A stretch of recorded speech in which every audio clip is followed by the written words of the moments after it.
No ദൈസെൽഫ്. നിങ്ങളെ സ്വയം അറിഞ്ഞതിനു ശേഷം വേണം ക്ഷേത്രത്തിൽ പ്രവേശിക്കാൻ. നിങ്ങളെ സ്വയം അറിയാതെ ഉള്ളിൽ പ്രവേശിക്കാതിരിക്കൂ. യോഗസൂത്രം അറിയണമെങ്കിൽ ആദ്യം അവനവനെ അറിയണം. പതഞ്ജലി എന്താണ് പറയുന്നത്?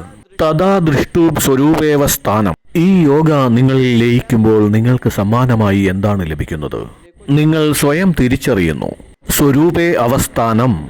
വ്യക്തി അയാളുടെ സ്വരൂപത്തിൽ പ്രതിഷ്ഠിതമാവുന്നു. നമുക്കെന്താ, നമ്മളെ അറിയില്ലേ? നമ്മുടെ പേരെല്ലാവർക്കും അറിയാം, നമ്മുടെ ജോലി എല്ലാവർക്കും അറിയാം. എന്നാൽ അങ്ങനെയല്ല. ഈ പറഞ്ഞ വിവരങ്ങളെല്ലാം സമൂഹം നിങ്ങൾക്ക് തന്നതാണ്. നിങ്ങളുടെ പേരും വിദ്യാഭ്യാസവും സംസ്കാരവുമെല്ലാം നിങ്ങൾക്ക് ലഭിച്ചത് അത് മറ്റാരോ നിങ്ങൾക്ക് തന്നപ്പോൾ മാത്രമാണ്. ഈ ആവരണങ്ങൾക്കെല്ലാം ഉള്ളിലിരിക്കുന്ന ആത്മാവില്ലേ, അതെങ്ങോട്ട് പോവാനാണ് ആഗ്രഹിക്കുന്നത്? ആ ആത്മാവിന്റെ ലക്ഷ്യമെന്താണ്? ഉദ്ദേശമെന്താണ്? ഈ ശരീരത്തിൽ ഭൂമിയിൽ എന്തിന് ജന്മമെടുത്തു?